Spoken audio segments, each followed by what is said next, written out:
یا الہی تجھ سے دوری دل بہت بے چین ہے۔ دوسری درخواست یہ ہے کہ ذی الحجہ کا مہینہ آ رہا ہے۔ ذی الحجہ کا چاند چند دن میں نظر آ جائے گا، ذی الحجہ کا مہینہ شروع ہو جائے گا۔ ذی الحجہ کے جو شروع کے 10 دن ہیں نا، عید الاضحیٰ تک جو 10 راتیں ہیں، 10 راتیں، جس رات ذی الحجہ کا چاند نظر آئے گا وہ پہلی رات ہو جائے گی، اور 10ویں رات بنے گی عید کی رات، 10 ذی الحجہ کی رات، عید کی رات۔ یہ جو 10 راتیں ہیں نا، 10 راتیں، ہمارے نبی کا ارشاد ہے پورے سال میں کوئی نیکی کا کام کرنا اللہ کو اتنا پسند نہیں ہے جتنا نیکی کا کام کرنا ان ایام میں اللہ کو پسند ہے۔ ان ایام میں کوئی سی بھی نیکی کرنا اللہ کو اتنی محبوب ہے، اتنی محبوب ہے، اتنی محبوب ہے کہ پورا سال نیکی کا وہ درجہ حاصل نہیں ہوگا جو ان 10 ایام میں حاصل ہوگا۔ صحابہ کرام نے پوچھا ولل جہاد یا رسول اللہ، یا رسول اللہ، اللہ کے راستے میں جہاد کرنا بھی؟ فرمایا نہیں، اللہ کے راستے میں جہاد بھی اگر ان 10 دنوں کے علاوہ اور دنوں میں کیا ہے تو اس دن کی نیکی کے برابر وہ جہاد بھی نہیں ہو سکتا۔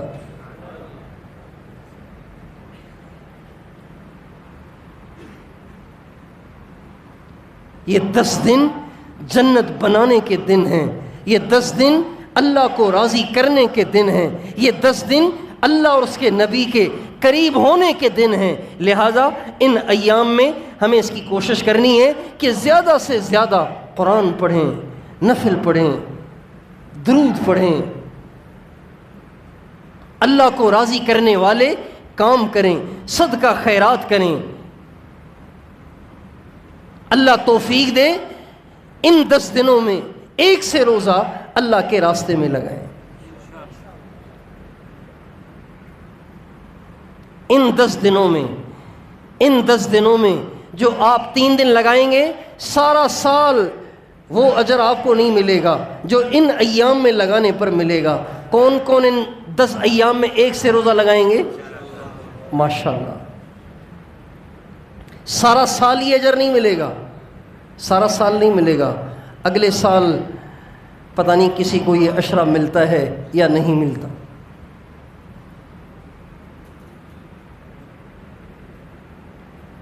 اور ان ایام میں روزے بھی رکھنے چاہیے، ان ایام میں روزے بھی رکھنے چاہیے، خاص طور پہ 9 ذی الحجہ کا روزہ تو واہ واہ بڑا زبردست ہے۔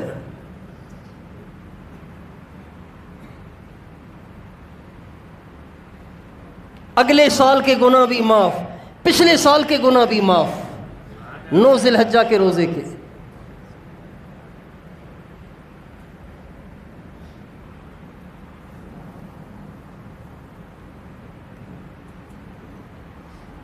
تو ان ایام میں روزہ رکھنے کی بھی کوشش کریں۔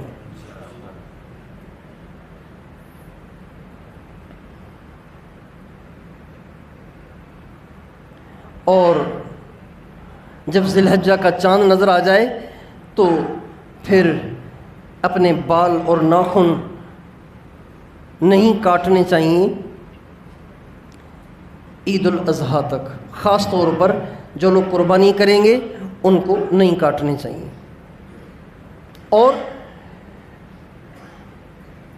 بہت سے لوگ سمجھتے ہیں کہ یہ جو قربانی ہے نا یہ واجب کفایہ ہے، سارے گھر کی طرف سے ایک بکری ذبح ہو جائے تو کافی ہے، بیوی بچے ماں باپ سب کی طرف سے ایک بڑے جانور میں حصہ یا ایک بکری۔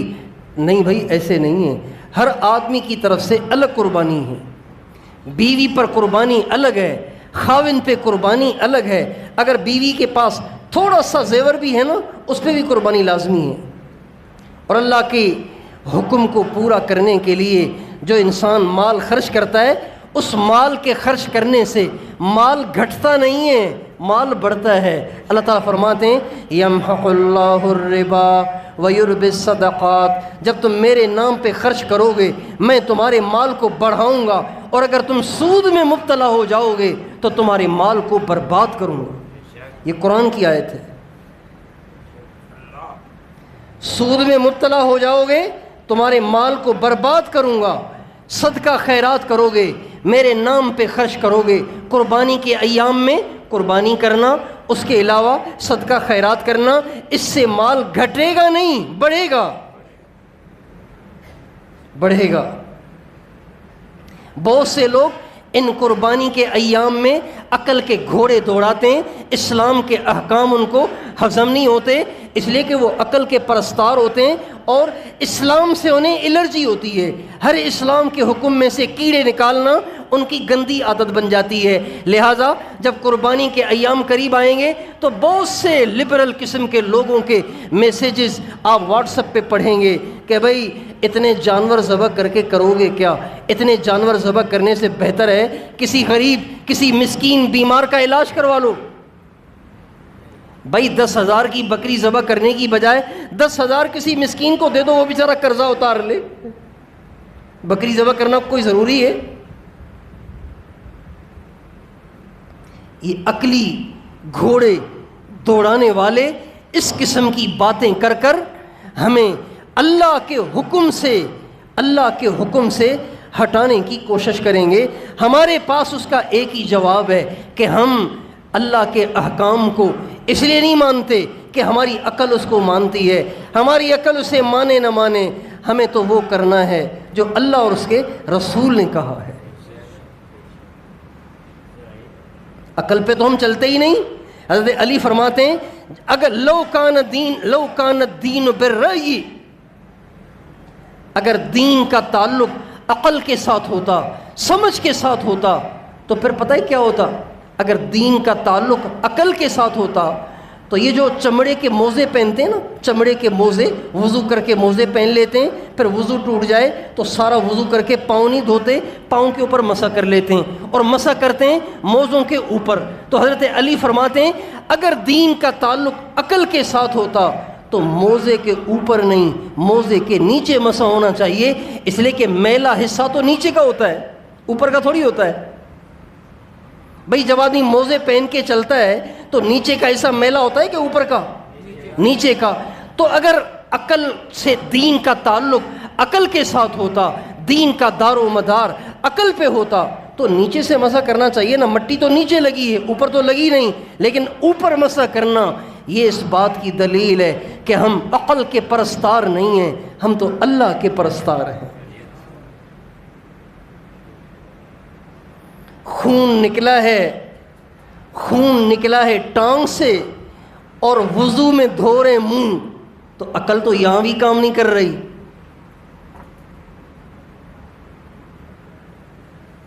پیشاب نکلا پیشاب کی جگہ سے اور آپ مسح کر رہے ہیں سر پر، عقل تو یہاں بھی کام نہیں کر رہی۔ لیکن ہم عقل کے بندے ہیں ہی نہیں، ہم تو اللہ کے بندے ہیں، اور اللہ پاک نے یہ سارے احکام اسی لیے دیے ہیں کہ اللہ ہم سے اپنی معبودیت کو منوانا چاہتا ہے اور اپنی بندگی کو منوانا چاہتا ہے۔ ان احکام کو کہتے ہیں امور تعبدیہ، یعنی وہ احکام کہ جن کو عقل تو تسلیم نہیں کر رہی۔ بھئی اتنی بکریاں ذبح کر کے کرو گے کیا؟ اتنے گدھے، اتنے بیل، گائے اور بھینسیں اور اونٹ ذبح کر کے کرو گے کیا؟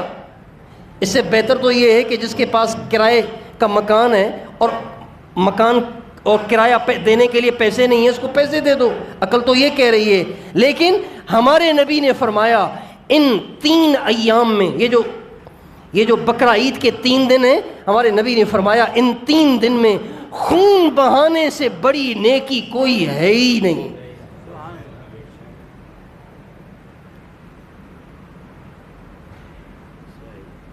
خون بہانے سے بڑی کوئی نیکی نہیں۔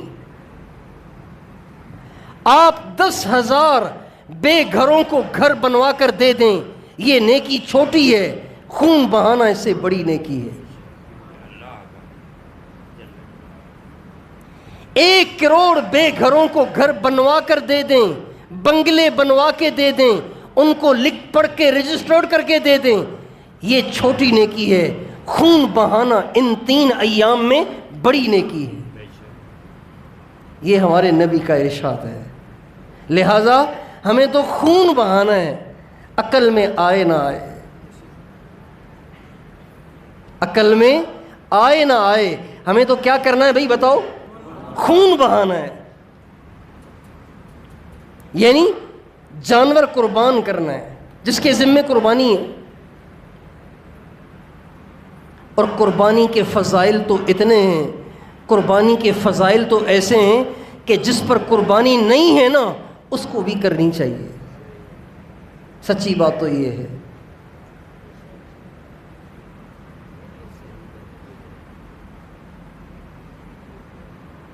ہمارے نبی کا ارشاد ہے، اللہ جو جانور اللہ کے نام پہ قربانی کے ایام میں قربان کیا جائے گا، اس کے جسم پہ جتنے بال ہیں نا، ہر بال کے عوض 1 نیکی ملے گی۔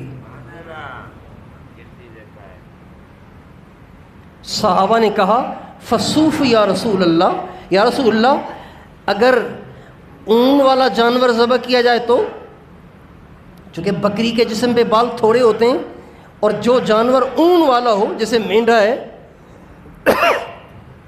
تو مینڈھے کے جسم پہ اون ہے اور اس میں بالوں کی تعداد زیادہ ہے۔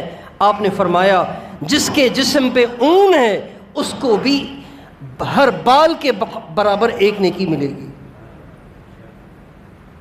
کتنی نیکیاں ملیں گی؟ 1 بکری ذبح کرے گا، 1 مینڈھا اور دمبا ذبح کرے گا، 1 گائے اور بیل ذبح کرے گا، 1 بھینس ذبح کرے گا، 1 اونٹ ذبح کرے گا، کتنی نیکیاں پائے گا؟ کوئی گنتی کر سکتا ہے کسی بکری کے بالوں کی؟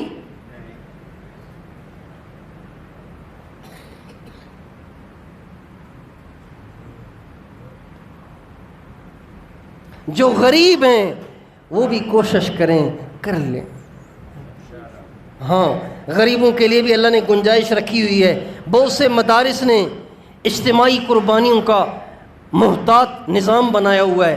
بعض جگہ غیر محتاط نظام ہوتا ہے، بعض جگہ محتاط نظام ہوتا ہے۔ اللہ کا شکر ہے ہمارے علاقے کے جو علماء ہیں وہ محتاط، اہل اللہ اور متقی اور پرہیزگار ہیں، پوری احتیاط کے ساتھ وہ اجتماعی قربانیاں کرتے ہیں۔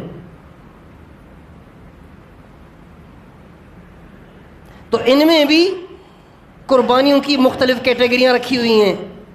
بھائی بڑے جانور میں حصہ، اچھا جانور اس کے حصے کی قیمت زیادہ ہے، اس سے ذرا نچلے درجے کا جانور اس کے حصے کی قیمت اس سے بھی کم ہے، اور ایسا جانور کہ جس کا حصہ آپ لینا نہیں چاہتے، آپ کہتے ہیں وہ مسافر کھا لیں، مدرسے والے کھا لیں، اس کی اور بھی کم قیمت ہے۔ تو جو غریب ہیں اور قربانی کی یہ کھرب ہا کھرب نیکیاں کمانا چاہتے ہیں تو وہ کسی نہ کسی حصے میں ضرور حصہ ڈال لیں تاکہ اس نیکی سے محروم نہ رہیں۔ اللہ تعالیٰ کے فضل سے ہمارے بعض جاننے والے ایسے ہیں کہ جن پر قربانی لازم نہیں ہے، غریب ہیں، قربانی لازمی نہیں ہے، لیکن وہ ہر سال قربانی کرتے ہیں، ہر سال قربانی کرتے ہیں۔ جب ان سے پوچھا گیا تو کہنے لگے اپنی طرف سے تو قربانی کرنا میرے اوپر لازم نہیں ہے، لیکن میں ہر سال قربانی کرتا ضرور ہوں۔ تو کیوں؟ کہ بھئی حضور کی طرف سے کرتا ہوں۔ کس کی طرف سے کرتا ہوں؟ حضور کی طرف سے کرتا ہوں، چونکہ حضور نے علیہ الصلاۃ والسلام نے حجۃ الوداع کے موقع پر جب قربانیاں کی تھیں تو 2 جانور ذبح کرتے ہوئے آپ نے فرمایا تھا، اے اللہ یہ جانور تو اپنی طرف سے ہوئے، یہ جانور میں اپنی امت کی طرف سے ذبح کرتا ہوں۔ ہمارے نبی نے ہماری طرف سے جانور ذبح کیا ہے۔ اب جو مسلمان ساری زندگی قربانی نہ کر سکا، گنجائش ہی نہیں، وہ بھی کل قیامت کے دن قربانی والے اجر سے محروم نہیں ہوگا، اس لیے کہ حضور نے تو کی ہے نا۔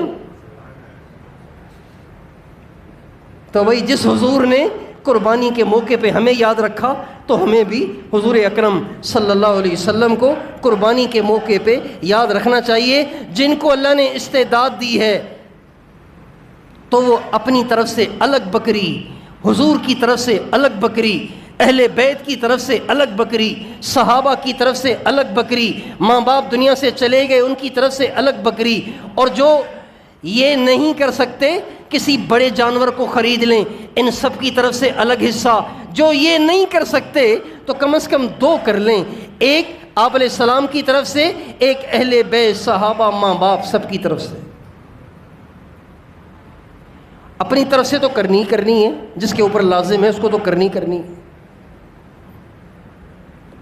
تو بھائی کیا خیال ہے، آپ علیہ السلام کی طرف سے قربانی کی کون کون کوشش کرے گا؟ اللہ سے دعا کریں، یا اللہ میں بھی تیرے حضور کی خدمت میں اپنی قربانی کا نذرانہ پیش کرنا چاہتا ہوں۔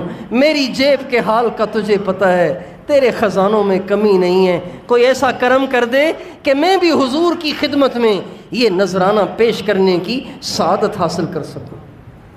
اللہ سے مانگیں اس کو، اللہ بڑا قادر ہے، اللہ ضرور کر دیتا ہے۔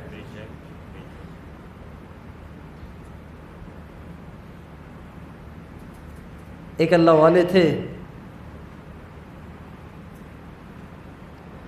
عید الاضحیٰ کا دن تھا، عید پڑھ کے جب نکلے تو دیکھا ہر طرف خون ہی خون بہہ رہا ہے، ہر طرف خون ہی خون بہہ رہا ہے۔ جانور ذبح کر رہے تھے لوگ، تو آسمان کی طرف نگاہ اٹھا کے کہنے لگے، اے اللہ، اے اللہ، کوئی بکری کو ذبح کر کے آج تیرا قرب حاصل کر رہا ہے، کوئی دمبے کو ذبح کر کے آج تیرا قرب حاصل کر رہا ہے، کوئی گائے بیل کو ذبح کر کے آج تیرا قرب حاصل کر رہا ہے، اے اللہ کوئی اونٹ کو نہر کر کے آج تیرا قرب حاصل کر رہا ہے۔ اے اللہ میرے حال کا تجھے پتہ ہے، میرے پاس اپنی گردن اپنی جان کے سوا کچھ نہیں ہے، یہ کہہ کر دھڑام سے گرے اور فوت ہو گئے، اپنی جان کو قربان کر دیا اللہ کی محبت۔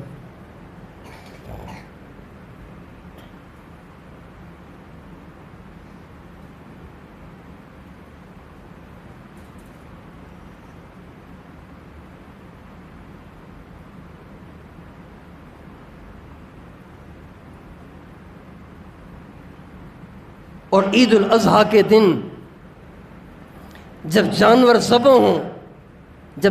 ذبح ہوں تو ان کو ذبح ہوتے وقت دیکھ کے یہ ضرور سوچیں کہ یا اللہ تیرے ایک حکم پہ ان جانوروں نے اپنی گردنیں کسائیوں کے حوالے کر دیں، میں تو تیری 5 وقت نماز بھی نہ نبھا سکا، مجھے معاف کر دے۔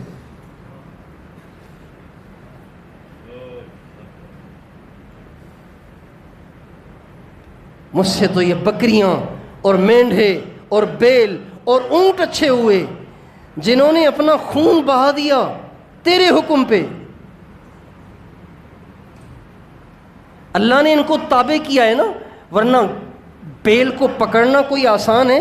اللہ سورہ یاسین میں کہتے ہیں وَذَلَّلْنَاهَا لَكُمْ فَمِنْهَا رَكُوبُهُمْ وَمِنْهَا تَأْكُلُونَ، ہم نے ان کو تمہارے تابع کیا ہے، ورنہ اونٹ کسی کو قابو دیتا؟ بیل بھینس کسی کو قابو دیتی؟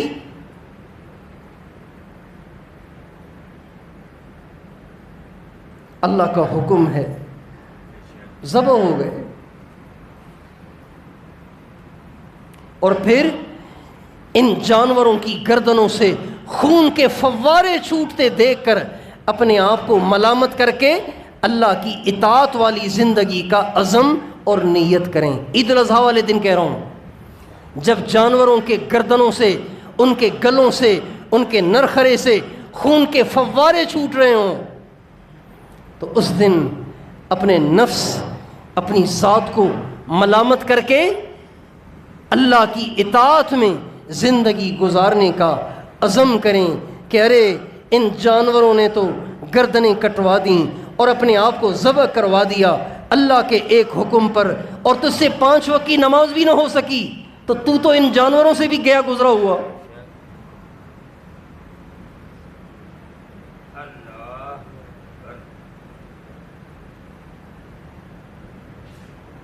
ہائے میرے رب، میں تو اس بکری جیسا بھی نہ ہوا کہ یہ تیری محبت میں قربان ہو گئی، اور میں نے فجر میں اٹھ کے تیرے سامنے اپنی گردن کو کٹوانا کیا، جھکا بھی نہ سکا.